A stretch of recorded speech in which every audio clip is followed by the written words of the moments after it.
Hi, welcome to my channel. My name is Annie and this is Unity Consciousness. Thank you so much for stopping by today. I'm so glad you did. We have a very transitional week this week.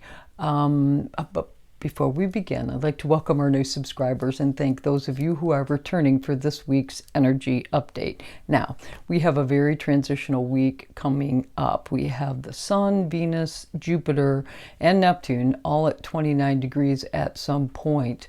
So that's an anaretic degree. There's a lot of compassion, expansion, changing energy from Taurus to Gemini.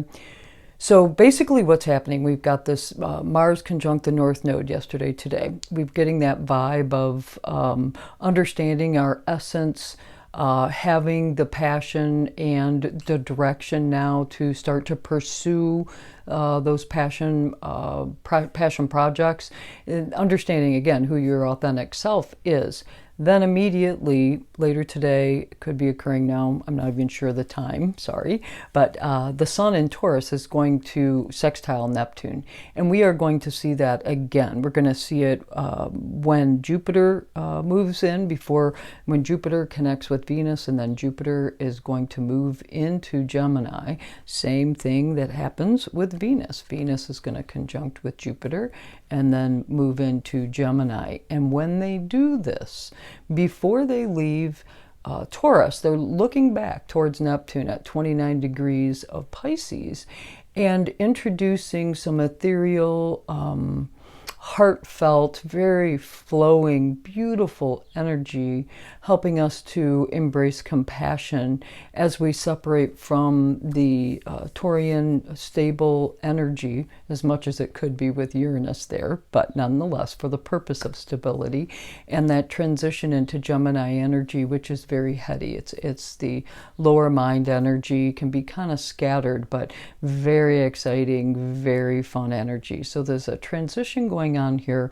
and many planets pivoting back before they enter, while they're connected to seven sisters. We talked about that, having that conversation, introducing compassion, stepping into Gemini, and then immediately meeting Sedna to talk about patriarchal wounding and also the metamorphosis that can lead you to. So let's break it down. As I mentioned today, the Mars is going to conjunct the North Node. We've already covered that as well. The Sun at 29 degrees of Taurus is going to sextile Neptune.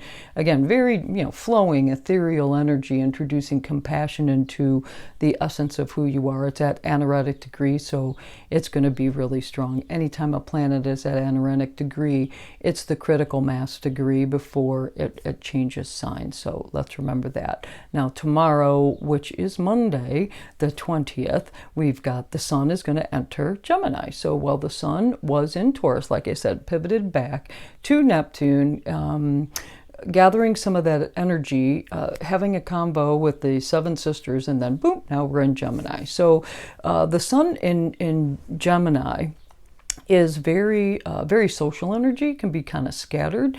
If you know Gemini people, I'm a Gem rising. We like to know a lot about a lot. We're really good at gathering facts. We may not be discerning those facts, but we can certainly gather them. We love to pass along information as well. Love that because it's part of the social environment that we enjoy very much so. Now, be mindful, because if you're collecting facts without discernment and then repeating those facts or the scenarios may not even be facts, but we're passing along information, just be mindful to vet that information. We could find ourselves in a tight spot quickly with that like three-dimensional energy of just sharing information without verification behind anything. Just be mindful of your audience. Again, very jovial time. And like I mentioned, the Sun is going to conjunct with Sedna. So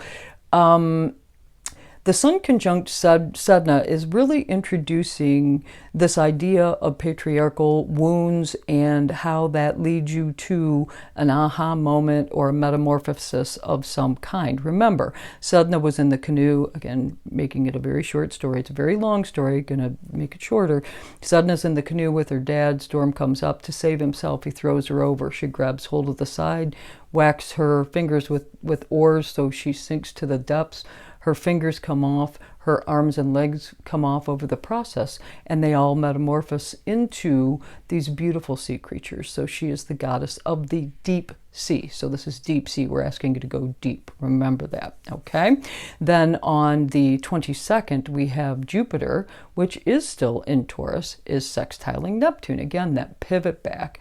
Back to intuition, I called that. It is, again, it's with the seven sisters. So we're bringing that energy, and we're protecting that divine feminine energy that the seven sisters speak about in the place in the sky where Jupiter happens to sit right now. And dreamy, it's drawing in that ethereal, dreamy Neptune energy before it enters Gemini, because it's going to become very heady, very quick, move fast, and we really want to pivot back and then hang on to some of those Neptune aspects so that warm, dreamy feeling can move forward into Gemini and then integrate the heart with the head. Yes, we want to make sure that we bring some of that energy forward so that as all that Gemini energy comes in, we can kind of balance it a little bit. Then on the 23rd, which is Thursday, big energy day, we've got Venus. Venus is in Taurus, is going to conjunct Jupiter, which is expanding Venus's energy. This is the luckiest day for love this year. It is also trine Pluto. I love this energy. Relationships, money, self-worth. Also, we've got that sextile. Remember, there's that sextile back to Neptune because we are at anaretic degree, 29 degrees of Taurus. So we are reaching back and getting that ethereal energy as well so that we can realize success or abundance. This is Venus, so self-worth, relationships, and money could be involved here. Success or abundance after a time of transformation. We are protecting and realizing the sacred feminine in each of us, that's for sure, and celebrating our path of courage. Pluto's involved, celebrating our path of courage that got us there. Then at 9:53 a.m. on that same day in the U.S., east coast of the United States, we'll have a full moon at 2 degrees of Sagittarius, ruled by Jupiter, which is conjunct Venus, sextile Neptune, and trine Pluto. Wow, love, love, love this. The full moon is asking us to let go of something that no longer serves us, and we most likely initiated or instigated this energy at the time of the new moon in Sag, which was last December. So the full moon wants us to let go of something that no longer serves us in that quest that is the axis of Sagittarius and Gemini. This is the axis of the mind's polarity, perhaps, but Gemini is the lower mind. It's very chatty. It's moving ideas, ruled by Mercury. So it's very quickly moving ideas and communications, thoughts. I call it the hot potato. So if you've ever played the game, it's like hot potato. You toss it, you toss it, you toss it. Keep things moving. You want to keep things moving, that's for sure.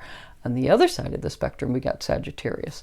Sagittarius is the higher mind. They're going to take a look at the purpose of something, that probably not get invested unless the purpose is it equals something that they want to get involved in. This is the third and final fire sign of the zodiac.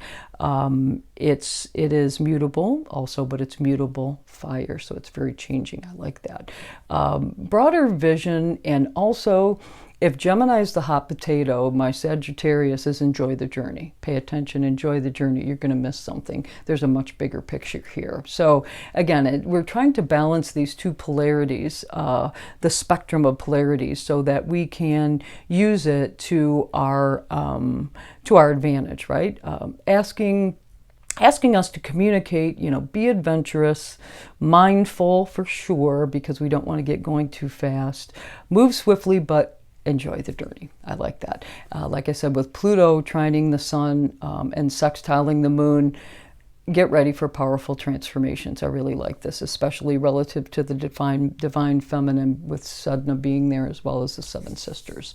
Also, on that same day, Venus is going to enter Gemini. We are very curious about love. Geminis are very curious about a lot of things, but we really don't have time right now to dig deep, because I've got parties to go to. My social calendar is off the charts. So I'll get back to that after Gemini season. Okay? Anyway, that is my view of Venus and Gemini. They are really good people, absolutely good people. Know a lot of Geminis. Like I said, I'm a Gemini rising, but I really have to be interested if you want my full attention in a matter relative to the heart. That's why that Neptune energy is good to hang on to as we pivot into this Gemini energy. That's for sure. Then on Friday we have Venus is going to conjunct Sadhana in Gemini. The awareness, that awareness of that patriarchal wounding and the metamorphosis associated with it, because we've got Pluto involved here. This is all very easy, very flowing energy.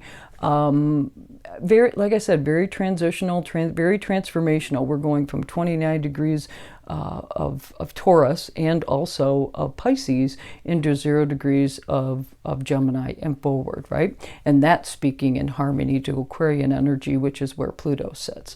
Just love this energy. Very fun, very social. We're stepping into a very social time. Then on, what is it, Saturday, I think we're up to Saturday already, Jupiter is going to enter the sign of Gemini.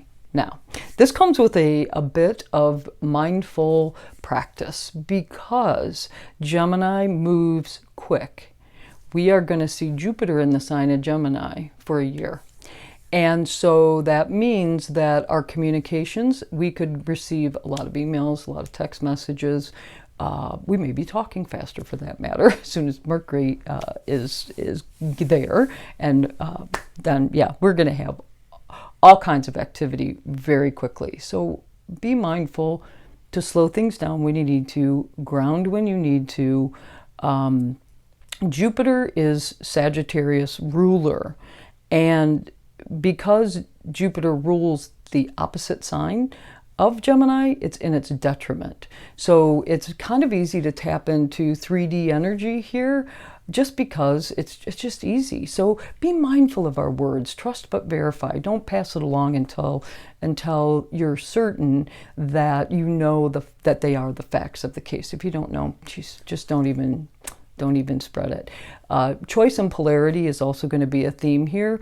I'm all about 5-dimensional awareness, and I make sure that I root myself in whatever authentic essence I'm working with, specifically mine, but others as well, when I'm communicating. Now, Jupiter in Gemini can be really jovial. I mean, just whimsical, happy, good times. I really see this as an opportunity for many to get out there and socialize. If you have a Gemini placement, you are favored over the course of this year, this cycle, this year. Please do, like I said, the only caution I have is use discernment. Let's not get moving so quickly that we ourselves are overwhelmed, we are no longer grounded, or we're passing on along information that we probably shouldn't be. Well, that is all I have for you this week. I did go a bit long. We got a lot to talk about today, but I decided to use the Field Tarot deck and the deck by Hannah Elizabeth Fofana. And I decided to use the Field because we do have some transitions today. So let's see what jumped out. And this card did jump right out. Ooh, I like this card. 10 of Cups, Harmony. Let's see what the book has to say. Happiness and joy are in abundance, and there is a sense of emotional satisfaction, especially related to family, friendships, romantic interests. Your hard work will lead to finding security and a peaceful feeling of contentment. What a great card. Keywords here: happy relationships, love, connection, peace, and happily ever after. Well, I can't beat that. Well, thank you so much for joining me today. If you liked this video, please do click the like button. If you know somebody that could be helped by this video, please do share it with them. Any comments or suggestions, post them in the comment section below. You know, I always love to hear from you. Anything you want me to research, I'd be happy to. If you want to know when videos are being dropped, click the subscribe button. I think I said that. Anyway, I hope you have a fabulous week of expansion. Neptune's dreamy wonderful love, all-encompassing energy as we move into Gemini season. Good luck, Gemini. What a great year it's going to be. Namaste.